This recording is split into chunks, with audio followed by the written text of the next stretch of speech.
Exploring the unknown, from conspiracies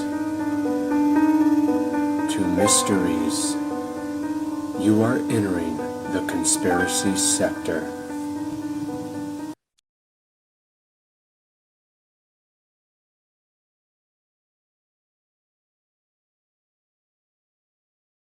Well, welcome everyone to this very special program.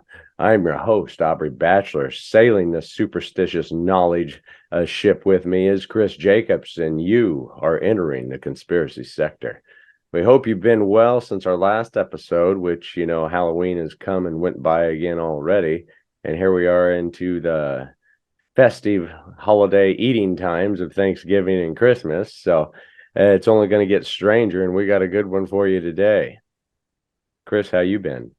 Doing pretty good. Yeah, we definitely have a strange one today. This basically is very synchronistic with some of the energies that have been taking place right now, and its time has come to this wheel's come around to actually cover this topic on the Superstition Mountains today on And the it's Dutchman one of Mine. my favorite topics, I would have to say, that we've covered so far. And actually going to this place, if you've ever been, any of you listeners, or even seeing pictures of it, but pictures never do, the whole deal justice, when you actually go to these places. I would have to say that out all the kind of majestic places I've seen so far in my life, there's still a lot more to see, obviously, but the feelings I got whenever I hiked the Superstition Mountains was one of the strangest, pure. Yeah, you had a little bit of every emotion when you're inside of there. It entraps you and enthralls you. And one of the main topics around the Superstitious Mountains that everybody knows about them for is the Lost Dutchman's gold mine. And how many people do you know that get gold fever whenever they see that shiny stuff that that apparently, it could be close to blood, because people give their life for it, so it's almost as important as blood if you look at history and of how much bloodshed's been shed over the object, throughout the world, gold that is. And now we have our own lost treasure story here in the American West. And I think it's the most pronounced treasure, supposed lost treasure in North America itself. All the people that have been enthralled and went chasing after it. And we'll dive on into that and many other strange things that have taken place within these mountains. Everything from UFO activity to supposed uh, creatures that live within the mountains themselves. It's just very strange, some of the stuff that's happened there throughout the course of history. And Mm-hmm. you, Chris, you lived up close to there at one point up in Prescott. And, you can kind of get that whole area, just kind of vortex filled and Mm-hmm. very energy laden around there. Yeah, and I find it interesting because it's like a magnet for disaster as well. That people not only do people label it cursed and things happen there, there is like this calling or longing to the Superstition Mountains by there's reptilian forces I found out that live up in there. There's That's Apache that exactly. guard You up took there. the words right out of my Yeah. mouth. I was thinking we just got done talking about insectoids, and it wasn't insectoids, it's supposed reptilians that are living up in these mountains. Yeah, and it's a nursery that's up there. That's the same as the suicide forest in Japan. It's the same type of thing. There's been plane crashes there, everything. There's also a vortex, a ley line intersection there as well, where like see even UFOs has been seen around there that can fuel on that, but also planes have crashed into it because the Hmm. magnetic anomaly and the electromagnetic anomalies that are there, like the Bermuda Triangle. It's just a tiny version of that planes will crash right into it. They'll think it's further away than it is, or high or lower than it actually is, and that's happened several times with both commercial and private aircraft there as well. Believe it or Hmm. not, when I was living there, yeah, I lived in Prescott, but there was a Renaissance fair there in Apache Junction that's right up against the Superstitions. Hmm. When you're under that mountain range there, you're looking up going, "Oh, this is weird." It's like it's a weird Hmm. vibe. It's not all bad. It's like this. There's bad sections of the energy, but it's not all like evil feeling like some people think a haunted or cursed site would be, and Hmm. also aliens. will make people think, and military have done this too, they will make people think a place is cursed or haunted to keep people away from like a base opening, a portal, what have you, that is actually on a site as well. I came to find out. I have no doubt, like I said, that's the best way that I could describe it, is I kind of felt every emotion when I was there. And, I even kind of ended up, not really a panic attack, but I just kind of ended up having like this adrenaline rush, I would say, of like, I just felt different, like I've never felt before. And I'm pretty responsible whenever I go into the bush anywhere, but I was kind of careless, left my binoculars lay around. I lost them on an easy trail that we were on in the Superstition just because I was so enthralled. So it does kind of, you have to be very witty when you're in there, anywhere for that fact. But the Superstition Mountains was the one place that just kind of, it grabs you. And, when you mix in all these other things along with its natural beauty, I think that's where the danger comes into play. Yeah, what's interesting though about the roping people get into looking for the gold, one of the things that when people get gold fever, there's two things that are happening. This is some of its ancient programming that has to do with the Anunnaki and their quest for gold, and they program that into humans to gather and acquire it for them and their gods. So that's one thing. The other thing is the reptilians were also, these particular reptilians were created by the Anunnaki as well. And they also will acquire things for their masters, including energy. So you have, like, say if you have a nest site, like any predator, you have a nest site that's in a spot, but you can't risk leaving that area. What do? You put out a call that you want to draw people in. Now some people that I've known that have gone up there, they've gone way up into the Superstitions, have felt confused. They felt like they couldn't quite ground right. They're like, oh my God, what's this? And if people saw the previous episode where I mentioned a little bit about this famous case, and I cannot remember the name of the boy that this happened to. There was this college student that got gold fever, and he wanted to look for the Dutchman mine, like many, many other people. And him and his friend went up there, and they were never heard from again. And the mother hired a PI to go looking around. And this guy went up into the Superstitions, went up to where he eventually found the skeletons of these two people. He said you could easily get confused up there, that they were able to read a big magnetic anomaly up there. And he's like, you could get confused, fall somewhere, crack your head, do something like that. And there's this weird like pull to go up into further into the mountains. And some spirit and dimensional sources will do this as well, where they'll, like in Sedona, they'll lead you off cliffs and stuff like that. My mother encountered that years ago, where she heard voices say, walk this way. If she had, it would have been too dark and they would have gone off a cliff face. So this happens in some of those places where there's dimensional pockets, dimensional spaces, where you get that, and you get these beings that like screw with people. What happened to when they found these skeletons, they were completely bleached, like white bleached. And they had these scrape marks and scratches all, and teeth marks, like gnaw marks all over the bones. And reptilians, like saliva, will bleach and stuff, like almost like a snake venom. It kind of bleaches things, the bones really heavily. What happened was you could tell multiple creatures had been, also regular animals had been doing things too.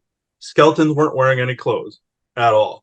And the clothes have been totally removed, which you would expect a predator to peel off whatever. Yeah, and be sheets of clothing still on the remains or something. Something like shoes or something like that. In the backs of the heads of both of these college guys, there were these big fang holes, like huge fang holes, like vampire type thing. And some of these reptilians had the snake fangs, and they come up behind. They noticed the rib cages were cracked. They noticed where the shoulders were crunched, and they noticed something came in and it did that, like a predator came from behind, and used the fangs on the back of the skulls. And they said this is some giant predator that did this. Well, going back, there many of the dead bodies that have been found, strangely enough, scavengers can do this, like you said, natural animals can do this, but a lot of bodies that have been found of people that went missing, the heads are removed, the skull is missing from the rest of the body. Hmm. and bullet wounds, hole wounds. There was one that I was reading about, a gentleman back in the 1800s, I believe, that was found, and he had two puncture wounds in the back of his skull. They Hmm. said it was suicide, but how can you shoot yourself twice in the head? That's what I'd like to know. Exactly.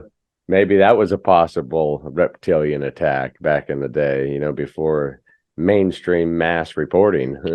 Yeah, that and also the Apache vigorously guard the gold there too. Talk Yep. about acquiring gold for somebody. Oh, what they have done. The Apache, you'll if so you go in areas of the superstitions, you'll see like black hand marks and stuff all over the place in paint. Basically, the Apache are saying this land's cursed, stay away from it. Don't go there. Yeah, and they're saying, you enter at your own risk. Essentially, they kind of coexist around the reptilians that exist there. They know how to navigate around them.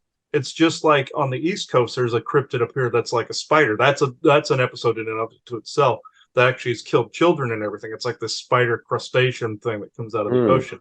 The natives navigate around that. That's where the whole Blair Witch case came from. Hmm. Was this spider-like creature? That I think would be a good case. The Connecticut case that surrounded this, but it's very similar to where the natives will navigate around where cryptids come and go, or there's like a dimensional anomaly or something, and they'll say, "Well, we respect that force enough to stay away from it and navigate around it."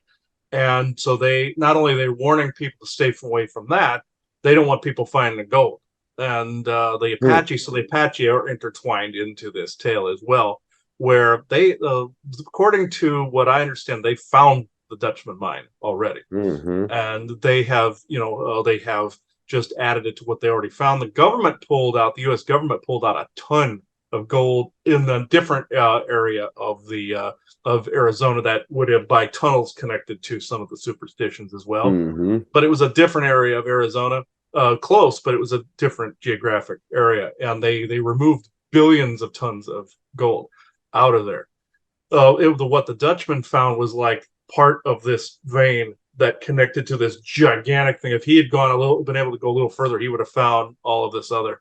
And the government found it, but the Apache claimed the Dutchman mine, from what I understand, and they don't want anybody approaching it. Many people have come to close to finding the spots where they store it, and they've been scared off. Either they get captured by the reptilians or the Apache scare them off with the curses and all this other stuff. So yeah. There's intermixing all that with this. There's even supposed theories that there's still a predestined clan that's protecting the gold. Could it be Apache lineage that says protect this land, protect this gold? Could it be a government operation of to keep everybody else out? Mm-hmm. Some crazy person, mountain man that's living out in the hills is trying to protect things. There's all these theories that, there could be supposed protectors of the gold to keep it And that's there. how it is, yeah, with descendants of the Apache that agreed to acquire that gold for whom? That would be go back into the Anunnaki mythology as well. So, and also there's words in different native languages. Like I believe there's an Anasazi word that you say is Anunnaki, but it means ant friend. Hmm. So like ant people that led some of the native peoples legend wise led them down into the inner earth before the great flood. So they were basically. I feel that those natives were pointed more like stewards to that. They keep acquiring the gold. That's my intuition. I can't prove that part, but it's like that's more like where my intuition is going with that. That it's closely associated with the ant myths of Agartha and the Hollow Earth, and prior to the flood, and also acquiring gold for the Anunnaki. Which again, in their languages, Anunnaki would mean ant friend. It translates to Hmm. ant friend.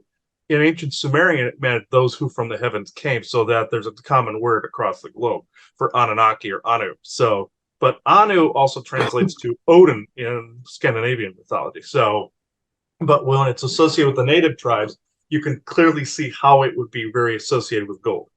So Hmm. very, very closely associated. Also maps to the Pleiades that some of the native tribes also associate with. That would be associated more with Lemuria and Mu, the descendants of the Pleiades. That's a different show. I'm just saying that they all kind of coincide together. I could go off on a tangent, but today's topic is the superstitions. So it's like it's a much broader. It goes into a broader area after a Mhm. while. For sure. Let me I'll dive into a little bit of history for this. Uh,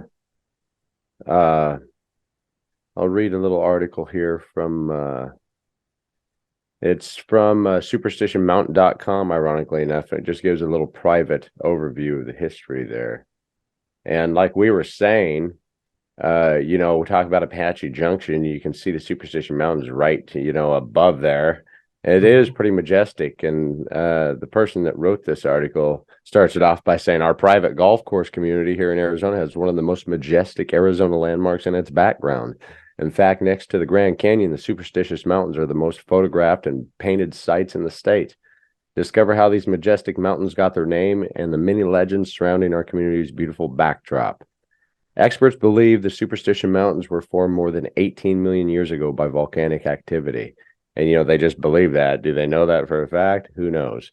The mountains, I know that there's been park guides there, have gone into detail about the history of them. Some of them just say, we got to tell people something, so they're not even sure. Reptilians do hover around volcanic tubes, though. That's the thing. They do that's a hover nice around connection. sites. Yeah. The mountains were once part of a large caldera, volcanic feature formed by a collapse of a volcano into itself, making it a larger crater, which resurged to form a massive mountain. Millions of years of wind and rain have eroded the peaks to its present. The mountains have had various names, including the Crooked Top Mountains, Thunder Mountain, and Mountains of Foam. Local Native Americans were described as superstitious about the mountain, which lead farmers in that area to christen the mountains with their current name in the 1860s. The most well-known superstition surrounding the mountain is that of the Lost Dutchman gold mine, named after Jacob Waltz, a German miner in search of gold in Arizona. And he had history of prospecting in different areas. So, he had knowledge of the craft when he went in there. But the immigrant claims that he discovered a vast surplus of gold in the Superstition Mountains. However, he only made his discovery known as he laid on his deathbed in 1891. Thousands of hikers and fellow miners have scoured it to the East Valley Wilderness area in search of Waltz's gold cache, but to no avail. The legend of the gold mine has inspired surrounding restaurants, museums, and our two Nicholas-designed prospector and lost gold golf courses. While the Lost Dutchman is the most popular legend, Apache lore believes that access to the lower world or underworld can be found in the Superstitious Mountains, and winds from this dimension are the cause of severe dust storms in the Arizona desert. Superstition Mountain is just one of many geographic landmarks inside the Superstitious Wilderness area. This protected land was designated in 1939, was then expanded in 1984 to its current size of 160,200 acres. With more than 140 miles of well-developed trails and more than 100 miles of unmarked trails. So you can get lost easy here. The Superstitious Wilderness area is a hiker's dream. For more information and legends of the Superstitious Mountains, you can visit the Superstitious Mountain Museum, which I did. And it's been one of my favorite museums. And maybe I'll try to send you some pictures you can upload so people can look at if they wish to, towards the end of the episode or sometime. Okay. Yeah, I have not been to that particular museum. By the time we got around to being able to really do some stuff in Arizona, there was not too much we got to see overall, but we didn't get to go to that particular museum. I find it interesting how this still coincides with history that came long before. Like the descendants of some of those from Lemuria, that there was a war that happened at that time between Atlantis and Lemuria, and then those descendants then went underground, went into the inner earth. That's also the flood story, as I said. And then they acquired treasures, riches, and then eventually gold that they eventually gave to the Anunnaki, which I find fascinating how this all kind of ties into Lemuria. Arizona, I will go into a brief bit of this. It's not this the Arizona is part of ancient Mu and Lemuria. So it's part of California. You had the continent of Mu that existed at the same time as Atlantis, and you have Lemuria. Then you have pyramids that the Lemurians created that went down into Arizona, also down in Mesoamerica. That's where you get some of that culture. The Anasazi, all of them are all Lemurian Mu based. So there's offshoots like other native tribes that were cousins, of course. of that group, because some of them that I've done channelings with have told me that there were different offshoots and different cousin groups and everything. Some went into the inner earth, some went out into space. There's your association with the Pleiades. But what happened was a place like the Superstitious or Superstition Mountains would have been at one point possibly a holy place to them, or possibly a place that was a dimensional apex or intersection they would have used for. Some people believe there's a pyramid buried in the Superstition. That's what's causing some of the energy focal point to be there as a pyramid. They found a Mayan city in the Grand Canyon at one point that was also associated with Lemuria.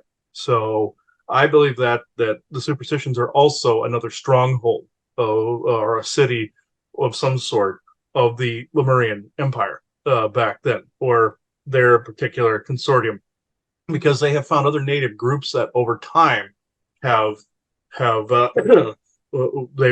they set up shop in those mountains, and the Apache being the last great tribe to actually occupy that area.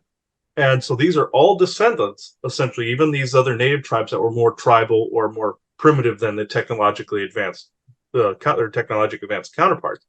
And some of them, that's where the Hawaiian and Polynesian, Micronesian, all them also originated. That mixed with another alien group called Untumban, that would be Chinese, Japanese, and Laotian, and all those Vietnamese, all those groups. But and some of them merged, and then you get Polynesian. But you have the Superstitions, I believe, are one of the outer edges of Lemuria, or some of that area, just like Non-Madal in Micronesia is the other outer edge of Mu and Lemuria, the other side. So just like with Atlantis, you have the Eye of Sahara, which was the outer edge of where their capital city was in the Sahara Desert in Africa. You have the same would go for Lemuria for Arizona. So it's kind of the same there. So I believe the Superstitions are part of that overall empire that existed then. There's really no proof that was connected, except for some structures that have been found that were associated. They associate them loosely with Lemuria and Mu. It's by myth and by story, mind you, and some structures that look similar. But that's what where my intuition's going with that. And then I also found, I'll look at this page here, on the azstateparks.com website. You have lost-dutchman/explore/the-Dutchman, and this is on their actual official website. They have like this brief paragraph. It says, I'll read into this. This is definitely pertinent to Waltz and the mine here. It says, Superstition Mountains, their name inspired by Pima Indian legends. This, what you said before, have been a source of mystery and legend since early times. The area is dotted with ancient cliff dwellings and caves, many showing signs of former habitation. Like what I said before, it goes back to nod to the Lemurian period. It is not certain who these people were. Some believe they were Soldado or Hokum Indians who populated this part of Arizona several centuries ago, later Pimas and Apaches, some of whom may have been Yavapais, occupied parts of the region. However, the name Apache came to be closely associated with the Superstitions, and the mountains became an Apache stronghold in the 1800s, close to when they were removed by the U.S. government. A man by the name of Nelson Appleton Miles was the head of that expedition in Arizona. But during the 1840s, the Peralta family of northern Mexico supposedly developed rich gold mines in the Superstitions. Their last expedition to carry gold back to Mexico occurred in 1848. According to legend, the large party was ambushed by Apaches, and all were killed except for one or two Peralta family members who escaped into Mexico. This area is known today as the Massacre Grounds. A number of other people were supposed to have known the mine's location or even to have worked it. Numerous maps have surfaced over the years, only to become lost or misplaced when interested parties pressed for facts. This is the pattern that this seems to follow the curse lines. Men who claim to have found the Peralta mine were unable to return to it, or some disaster occurred. before they could file a claim, all adding to the lore of the lost mine. It's what I call the series of unfortunate events, where some things just don't come around or don't come about because there's somebody directing you away from an area through energetics, curse, telepathy, what have you, magic. In the 1870s, Jacob Waltz, the Dutchman, actually a native of Germany, it was actually Deutschman, not Dutchman, was said to have located the mine through the aid of the Peralta descendant, or a Peralta descendant.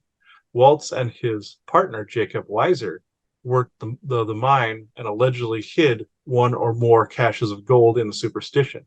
Most stories place the gold in the vicinity of Weaver's Needle, a well-known landmark.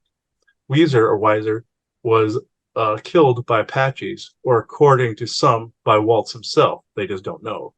In failing health, Jacob Waltz moved to Phoenix and died some 20 years later in 1891. He supposedly described the mine's location to Julia Thomas, a neighbor who took care of him prior to his death.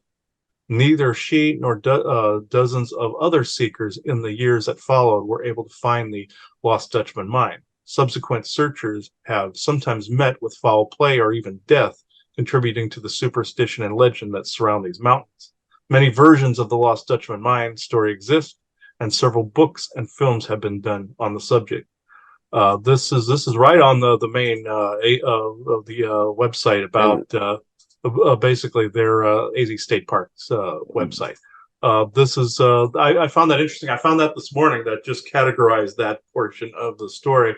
But that shows that the Apache. We had a friend that was talking about it one time, that he felt that the Apache were guarding the gold and that they were in association with the reptilian forces there to either draw people in or keep people out. And either through series of unfortunate events where, like, say, if you're getting ready to go do something, then all of a sudden a bunch of other distracted stuff happens. That's common when there's oppression involved, and the reptilians especially have used that trick a lot of times mentally and magically. So if you're in their favor, I don't recommend this at all. That's basically a Faustian pact, because it's essentially demons living, like, basically underground volcanic tubes. You know, if there's a reptilian around because they stink of sulfur, because sulfur, volcanic ash stink. You know, that's where that comes from. In Arizona, it's full of ancient volcanoes, hence full of reptilian tubes and highways that run under there, connecting again back to the hollow earth. And some are guarded by some of these reptilian forces underneath that could pretty much eat anybody in a second's notice, or at least skin them, like what happened to those two college kids. And then they had to deliver the remains back to the the parents back that way, from what I understand. But the investigators couldn't quantify what was going on. Even police that went up there to gather the bodies said it was damn weird in that spot. They said they would rather not do it again. Me, I'm more for the weird, where I would go looking into this, you know, and I mean, I don't want to put myself in danger, but I would have to go look myself. Me too, as long as I'm protected and I'm packing heat. Oh yeah, there I would recommend a weapon. Normally, in cases of looking for cryptids or being such as forest people, you don't want to bring a gun with you. They don't like that. But in the case of reptilians, I would highly recommend being armed around them. Yeah, in some cases they think it's actually silver bullets, like a vampire, you know, or a werewolf that you would use on them. I would recommend taking a big, very sharp bladed weapon with you too, if you're going into reptilian territory. But you could feel their presence there too. If you get into specific spots, it's like you have to be in a specific area to kind of feel them. It's up where the Lost Dutchman mine was supposed to be in this other area, but not like by Apache Junction. That's like the back end or another end of it. You're right on one of the edges of the superstitions there. It's the more centralized areas where you're going to get the reptilian vibe, and then further in you're going to get the Apache vibe further in there. But I personally, like I said, wasn't able to go exploring. But when we went to the Renaissance Fair, the Arizona Renaissance Fair, that's right at the base of the Superstitions in Apache Junction. It looks like this big next to the edge of the building. It does. Big, and you're standing there going like this. You feel all of those vibes, mixed motions, mixed feelings, many eras worth of everything that happened there, from the good, the bad, and the ugly. You're feeling all of that there. So I feel it holds up that it was a piece of Lemuria / Mu. I hold to that because Arizona itself, that's why there's so much activity there. It's from the old Atlantean, Lemurian wartime and the old ET invasion time then, and from the old empires that existed on Earth. So the Grand Canyon, that's why no people get stopped by military there all the time. That's why people have reported caches of gold there as well, and treasure, because it was all from the Egyptian period. They spotted Egyptian treasure there.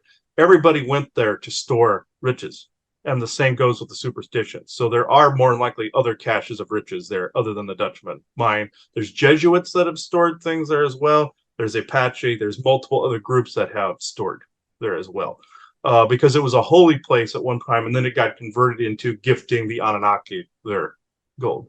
So you're going to find stashes everywhere, like during World War II. Of course, the Nazis stashed their gold in places. What do you think they were doing with it?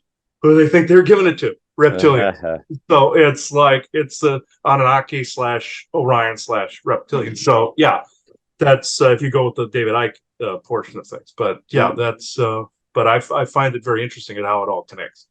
And I'm going to pick up with an article right where you're leaving off, or I'm going to talk about just a few people who ended up vanishing, searching for the treasure here. And this article comes from ranker.com, and it's by Lyra Radford. And it's relatively recent. I guess she updated it recently. This past June. The Lost Dutchman's gold mine is one of the most famous unsolved mysteries in the United States. The details of the Dutchman treasure have all the makings for a ghost story, hidden treasure, mysterious demises, and lore passed down from generation to generation. The Lost Dutchman gold mine is a fabled gold mine located in the Southwest.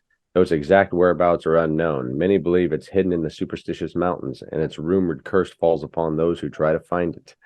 The path to these riches is paved in mystery and doom. Many say at least 600 people have lost their lives trying to find the treasure, and many more have gone missing. Born of intense volcanic activity, the Superstitious Mountains in Arizona were believed to hold the entrance to the underworld by Native Americans. Then a man named Jacob Waltz, who we talked about, the Deutschman, who was German, cemented the land's fate. There was a confusion, a lot of people back in the time, would confuse Dutch people for Germans and Germans for Dutch, so he just got the name Dutchman. And he was the one that cemented the land's fate as a great American mystery. Waltz came to America in search of gold in the late 19th century. Waltz claimed he located a rich vein of gold in the mountain range. He then fell gravely ill and delivered clues to his caregiver, Julia Thomas, about where the gold might be found. Unsure of what to make of his scribblings, she sold the map for $7. And there was reports that she had made her own scribbles of maps and was selling those for $3 to $7 a piece. So she made quite a good living from just selling, his scribbled treasure map, replicating it and selling it. But you talked about the Peralta massacre, so I'll skip that one. That's one of the people that have died up in there, the Peralta family, ambushed and slain by the Apaches. The Jesse Capin disappearance. Let me get these dogs in here. I'm sorry, everybody, if you hear the dogs scratching on the door here. Yeah, Winston did that a lot too. They say, let us in, let us in. But the Jesse Capin disappearance. Jesse Capin was obsessed with the legendary Dutchman gold mine and was convinced he could locate the treasure hidden deep in the Superstition Mountains. Sadly, the 35-year-old became another target of the fables when he disappeared from the Tonto National Forest in 2009. And was this the guy you were talking about in the beginning? Yeah. Hundreds of books and maps were found in his apartment after his disappearance, showing his extensively researched the subject. According to his files found on his computer, he'd already attempted to locate the treasure on at least 2 other occasions and told no one of either excursion. It was his 3rd trip that he never returned from, and it would be close to 3 years before his remains would finally be found.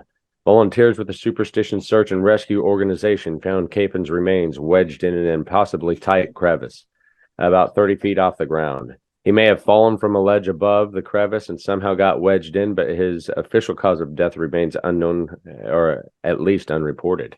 There was no trauma to his skull, and his bones were wedged in such an inaccessible spot that flooding and animals couldn't touch him.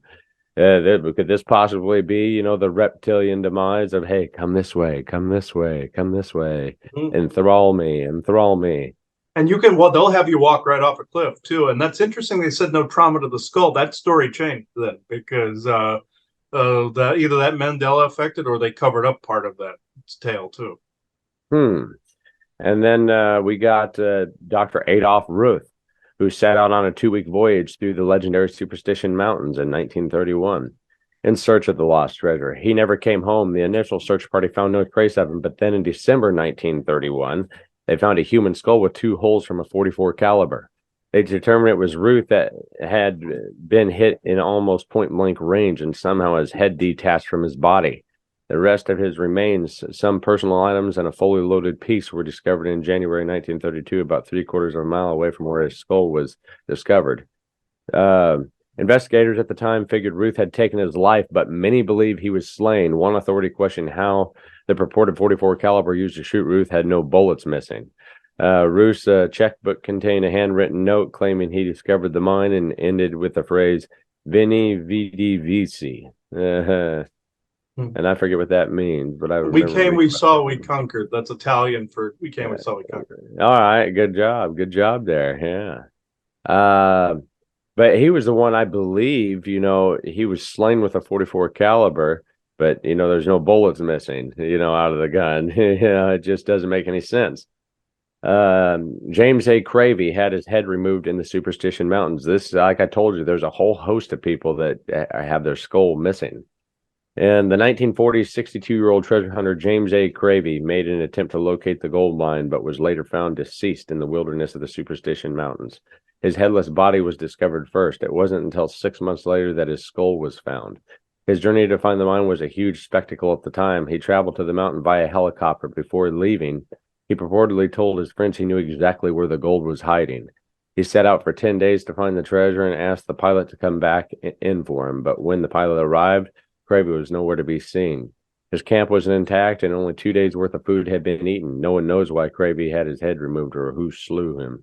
So there's these mysterious deaths that have just plagued this mountain range since really the Dutchmen and even before, the Peralta family.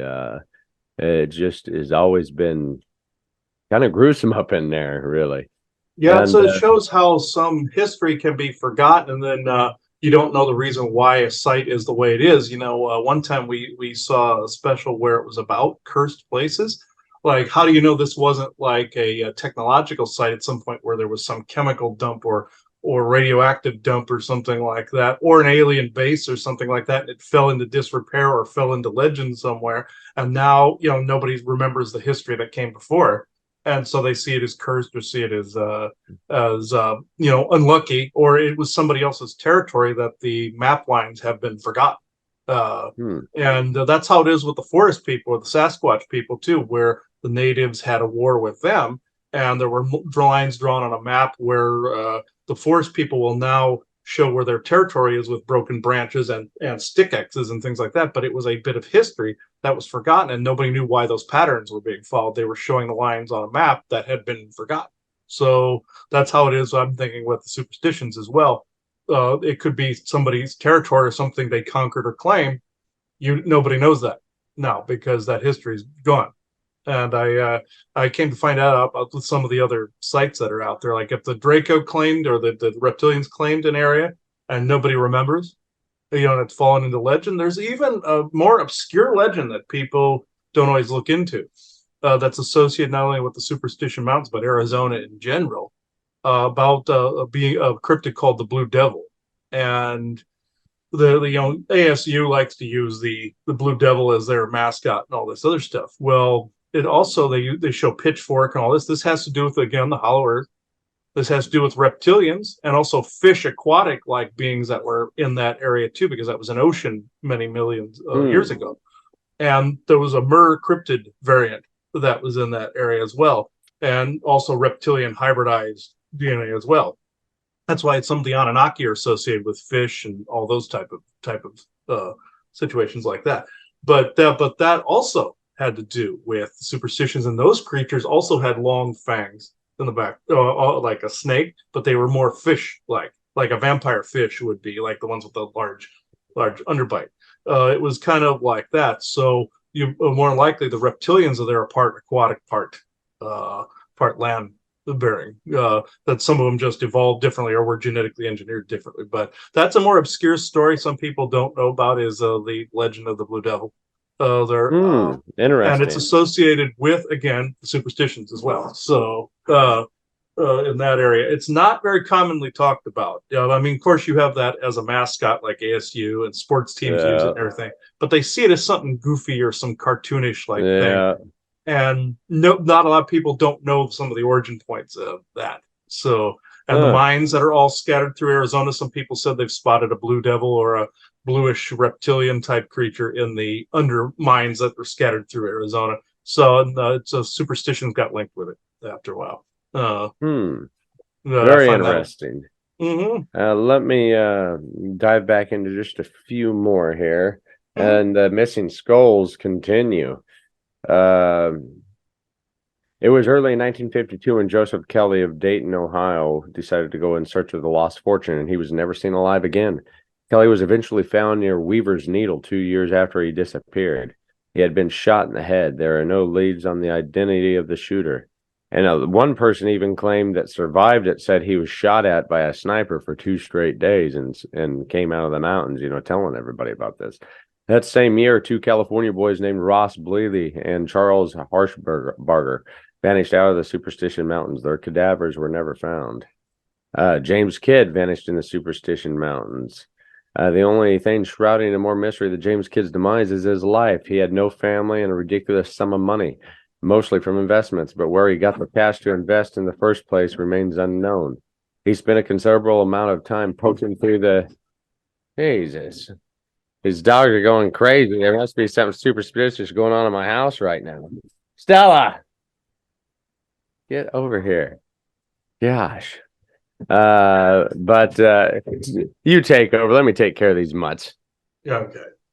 Yeah, this it's fine. The dogs are actually they'll go stupid. Sometimes there'll be a distraction, or there'll be or some activity will be going on around the house. We've had Sammy bark at nothing. We had Winston bark at what seemingly was nothing, but they are picking up on something that is being stirred up by us talking, evidently. So, yeah. Usually these dogs are better. I don't know what their issue is today. Like I said, something superstitious going on in here. Mm-hmm. Yeah, like I said, the energy is being kicked up because we're both yakking about this subject. Yeah, so, yeah, and that's one of the culprits right there. Yeah. Yeah. Well, the skull count continued to rise through the 1960s. So apparently stumbling across skulls is a regular occurrence in the Superstition Mountains. From 1955 to 1979, multiple remains were reportedly found with holes in their heads. 2 more cadavers were found without heads, and the investigators were never able to find their skulls. Many people believe the slayings could be connected to the curse, while others hypothesize it could be bandits taking advantage of gold-bearing explorers. J. Cap's skull is still missing. In the fall of 1961 marked the beginning of the search for prospector J. Clapp. He spent over a decade and a half working through the Superstitious Mountains before simply vanishing in July of 1961. The police search that fall was thorough, though no trace of Clapp could be found. So they called off the hunt.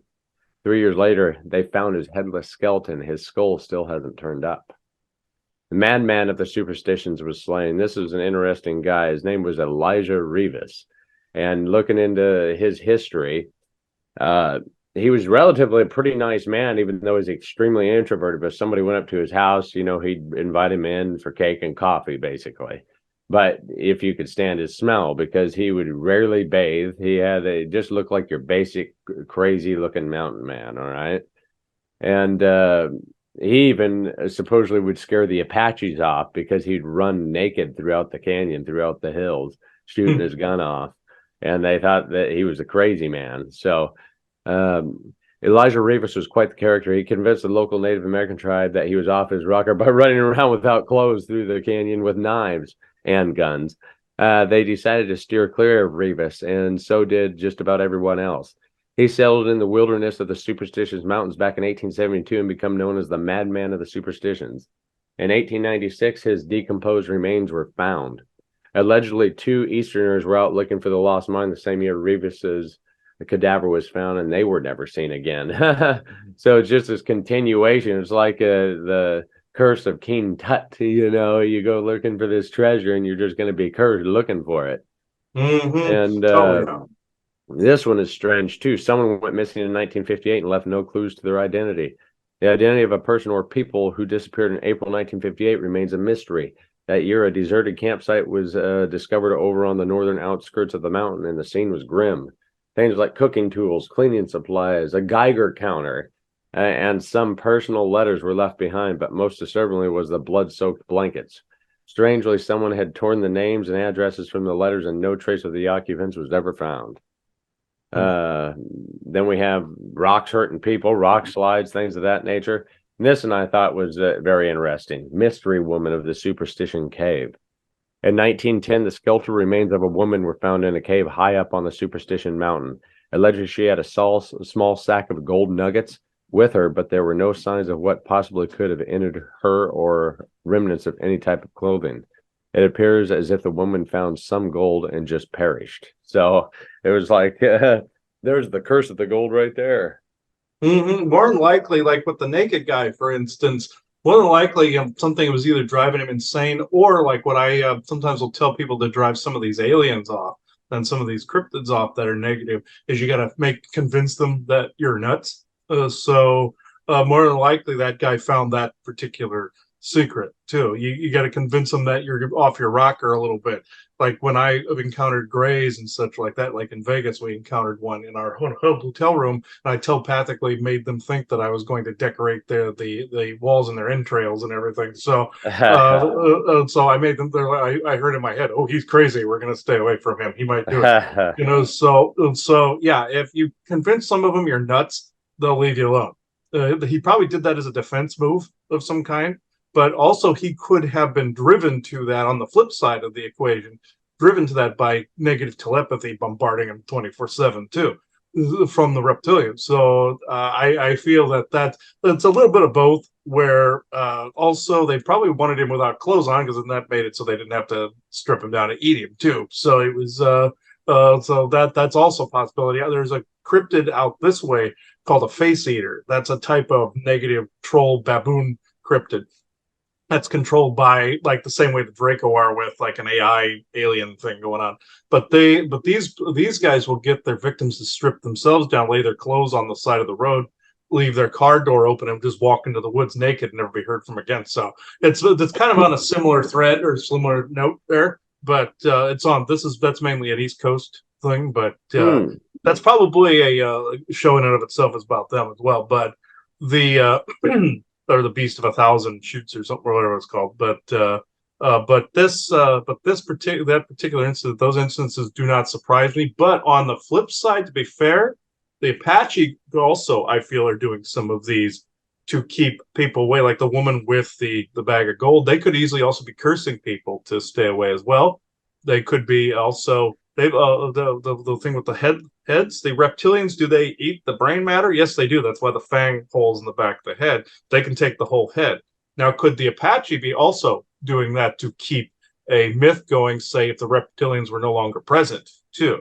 Yes, they could be doing that to keep the fear up as well. So I see it as on both ends of the spectrum, on two sides of the coin here. I think they're both interchangeable as far as that goes. Because sometimes people can become these other beings' meat puppets after a while, and they'll do their bidding. They get they've had human servants throughout history. Like with the Anunnaki, they had like in ancient Sumeria, they said the human servants would care for the gods.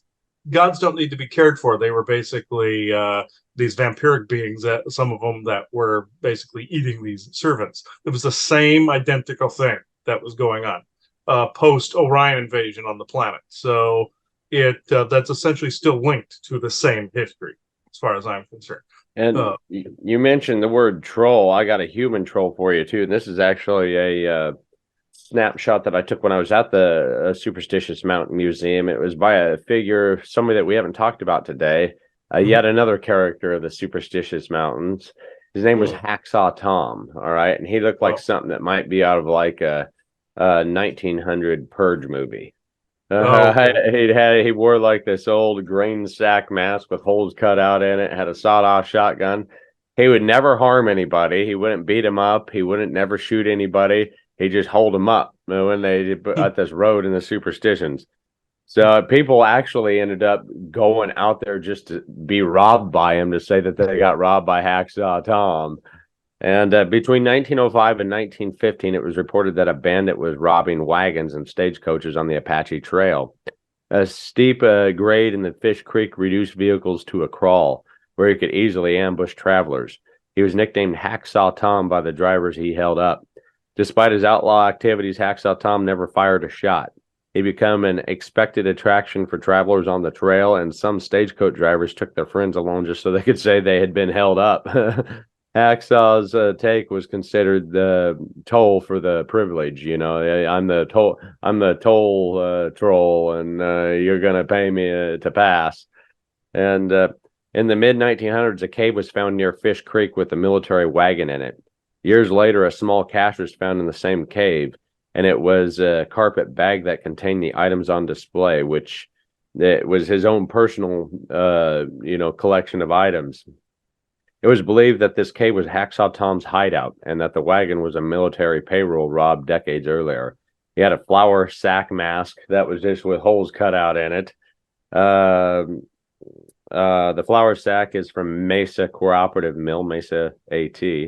A matchbox with matches, a box of caps for brass cartridges, several cartridges, an Edison light bulb, a kerosene lamp, a chimney, 2 horse bridle rosettes, a button hook and 2 keys, a bottle of horse liniment, 2 luggage tie-down straps from a stagecoach, a sawed-off shotgun, a small whiskey wrench, and a mason jar of coffee beans was found in the stagecoach. So there's this little hideout in the middle of the Superstitions. And that's just yet another player of, the Superstition Mountain mystery and lore. Yeah, that shows that we're also in the wrong line of work, because apparently, a criminal can get legendary status to the point where people want to actually get robbed by the person. No doubt. And this other interesting one that I found too, where that they have on display at the Superstition Mountain Museum. It's titled A Superstition Mystery, and it has a bunch of, I wish I could show you on screen right now, but it's like Spanish armor. Oh, I see it. It's found in a cave. And a number of years ago, a well-known treasure hunter and underwater archaeologist presented this conquistador-type body armor, helmet, sword, and stirrup to the museum, having found them in a nearby cave. Spanish records of exploration are well documented, but no military expeditions are noted in the Superstitions, making this soldier's armor a mystery. So, that just goes to show you yet another player and another group of peoples that have walked throughout those mountains, and you went on. And like I said, the Jesuits too were there. They had their own gold mine as well. There was a show on several years back called The Legend of the Superstition Mountains, and it only was a 1-season wonder. Unfortunately, they found this Jesuit cross that was in the back of this cave, and those people started to get close, just like the gold in the show, the gold, lost gold of World War II, where they were in the Philippines. They found a bunch of gold. Of course, the Filipino government more than likely claimed it, just like the Apache more than likely thought those people filming the show were too close to something there. So you never saw that show again, and they more than likely, I don't think they ever got another expedition. I could be wrong if somebody wants to correct me on that, but they just didn't televise it. But that was actually a very interesting show. It's too bad they didn't continue with that. It was only 1 season.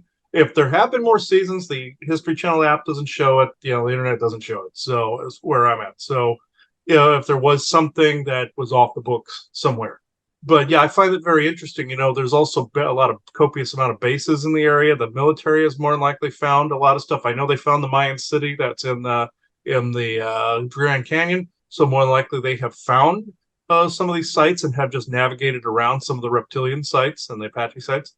But wherever there's portals and anomalies involved, the military and their bases are usually not far behind.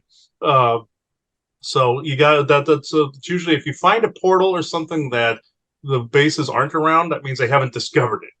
So that they don't know that it's there. That's how you see it in a plethora of movies and everything. So anything that has to do with a lot of these ancient sites, they don't want people finding this because they know they know the history that came before.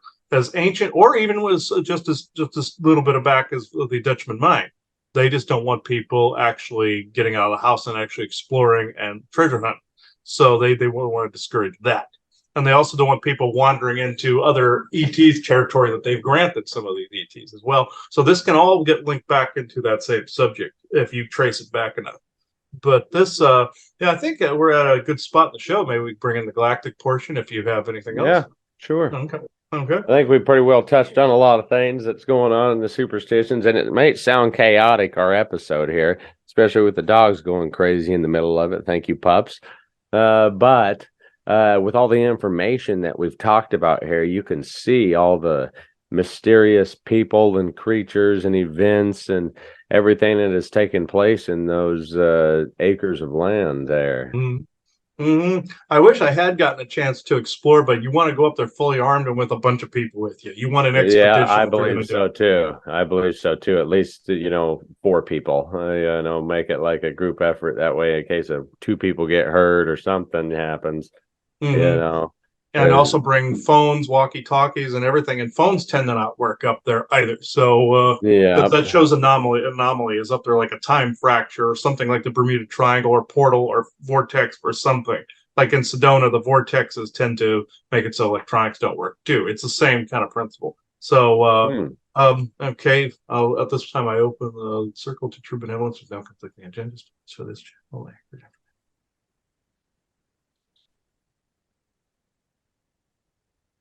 Okay, I believe today it was Isaac that was going to talk. I was also hoping that maybe like native like spirit or somebody that was associated with that. I know Isaac as a physical person, he is actually physically located right now in that area. So it's like you have Luke Air Force Base that's up towards where Prescott is and everything, and his brother is located more in Barstow, California, but Isaac can gravitate in that area right where we're talking about. So OSHA, she's like that. He's just screwing around. So okay, let's see. You're actually coming in clearer today. Okay, all right, we'll go to this then.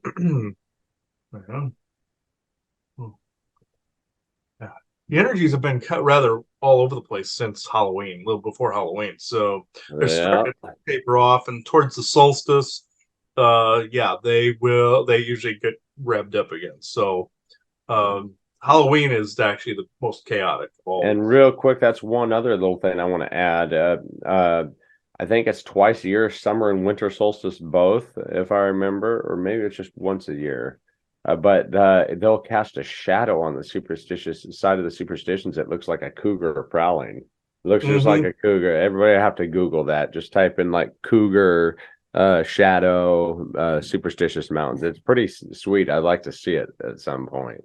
Yeah, he's telling me that actually proves it's a structure, like the Mayan structure with the snake shadow during the solstice or summer solstice. It's the same thing. He just said so. Actually, I'll have him go into that, as I know there's cat people that exist out there too, Lyran. So Lyran descent lineage. So that makes a lot of sense too. I think through the crystal, it's not my brain.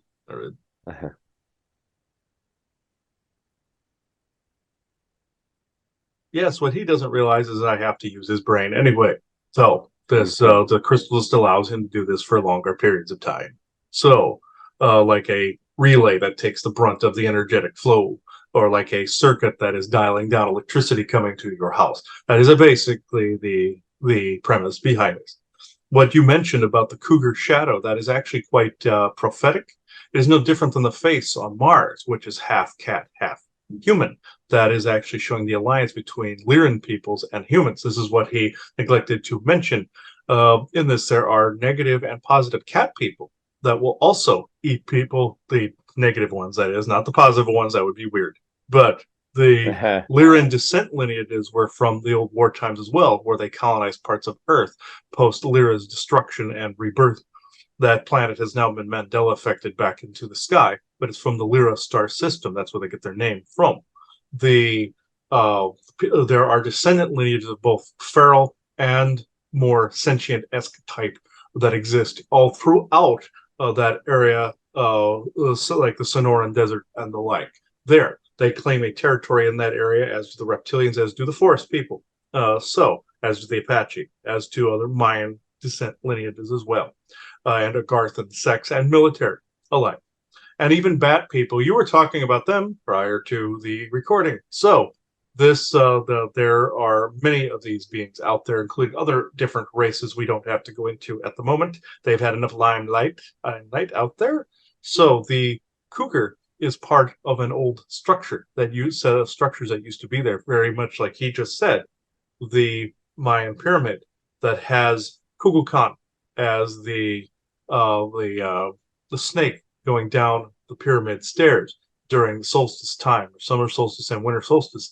So this is exactly correct, where it casts a shadow during those times of the year. It was archaeoastronomically aligned.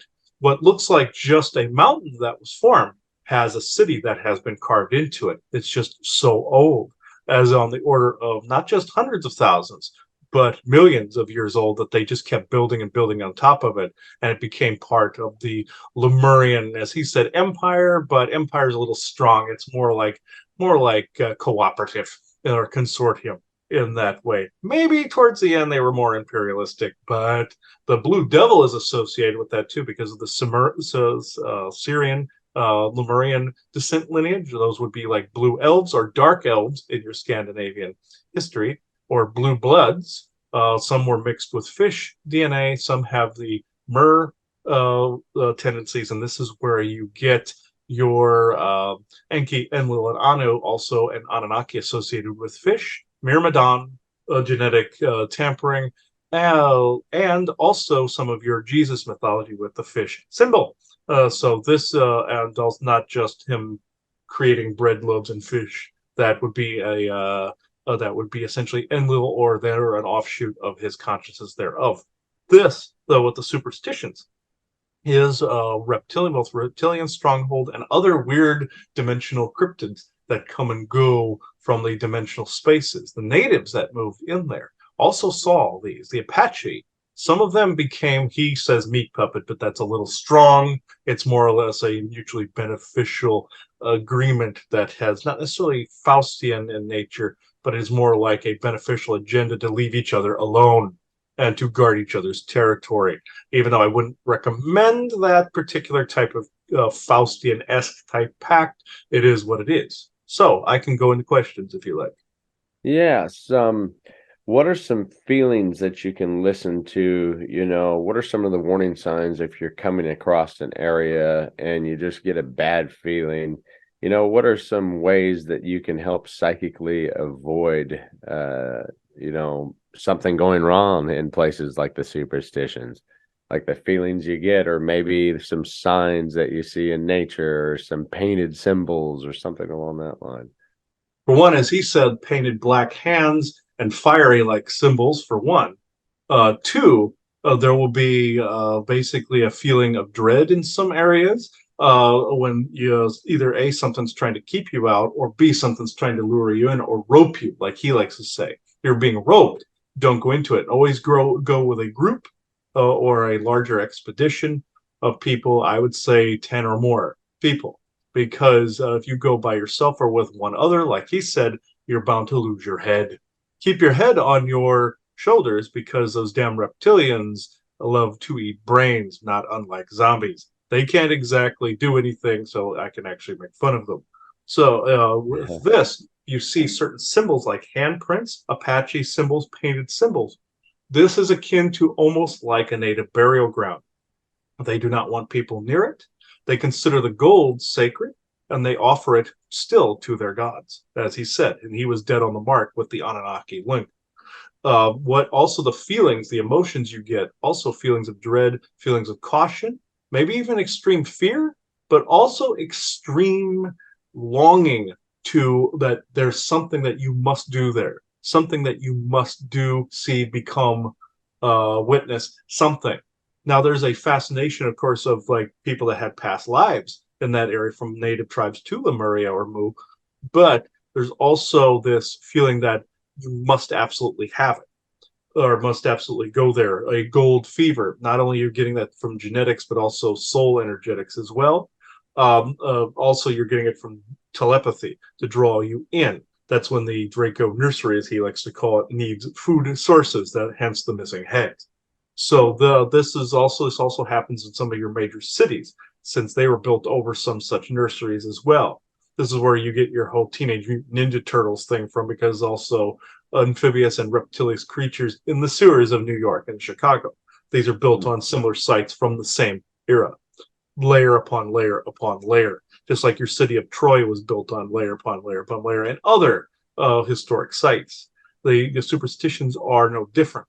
Now, the most common emotion or common thing that people have had from both the magnetic and energetic anomalies, their interdimensional anomalies, and telepathy would be dizziness, vertigo, and a great amount of fear, and the fact that you don't know where you are. Very much like if somebody had dementia or Alzheimer's in that respect. You don't even know sometimes your own name, and that's usually the people that don't make it out of there. Sometimes they fall through portals and become missing people, just like with any of the other missing 411, as you would say. Sometimes they're abducted by military into the projects. Depends on what area of the mountains they're in, depending on where you are. The Apache and the Draco claim the largest chunks. There are cat creatures, there are your own military, and there are various other little claimed to fame family groupings that have staked claims. The Peralta was one of them, but they were also driven out. They have a bigger standing in Mexico, but there are offshoots of that family that still claim it as well. They are also one of the families that try to keep wayward seekers out by sometimes misleading them. They are quite still around, and even people with different last names are associated with them and also other military projects as well. We've talked about a lot of creatures, but has Sasquatch ever had an influence in this region? Most certainly. There are forest people in that area quite frequently. They avoid some of the other cryptids, but they go all the way from the Superstitions to a place called Secret Mountain, and also your Sedona, Arizona. They also go down and travel through the Mongolian Rim next to Sedona, Arizona. Big migration path through there. So yes, the forest people are the ones you call Sasquatch, or they hate the term Bigfoot. They see that as more of a slur, but it is what it is. They actually have an extremely high presence there. Interesting. Well, I think we pretty well wrapped it up and touched on a little bit of everything that there is to touch about. I appreciate you. Thank you. Yes, thank you. This is always interesting to be part of these conversations and the directions that they go. Looking forward to future episodes. He and Joanna have tightened the circle by which different beings talk. The ones that are the most trustworthy, such as myself, Elena and Vesa, and the forest people, and Lyrans as well. So these are beings that will more likely talk on future episodes. This had to be done so there wasn't a big enough risk that there were alternate agendas involved. So thank you for having me on. Thank you very much.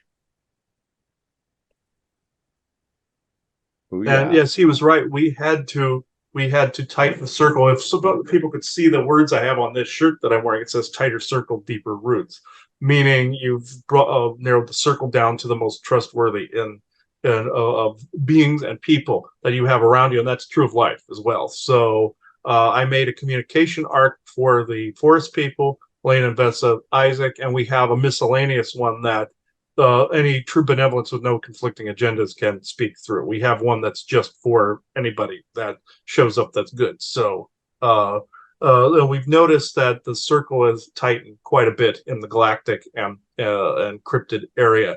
One of the ones that want to interact, like little tree fae, all of those, we see those constantly. They're quite frequent in Arizona, all over too. So I don't know if you have anything else to add, Aubrey, before we No, take it I out. was just looking. I think we touched upon a little bit of everything. You know, the best thing that I can say is if you're in the area, go to the Superstitious Mountain Museum and just go for a little mini hike. You don't have to go all the way up into the superstitions if you're not, if that ain't your cup of tea. But you'll just get a grasp of it, grasp of the layout. You'll get to feel some of the emotions, and maybe you can even kind of psychically imagine and tap into the past of what the Dutchmen and some of these other ill-fated expeditions and adventurists had in their minds when they went out setting for the treasure. So with that being said, I guess stay jivey, stay happy, and we'll see you at the next episode. Yes, and as we close this circle for this episode, you are now leaving the conspiracy sector. Thank you, everybody. Bye-bye. Thank you.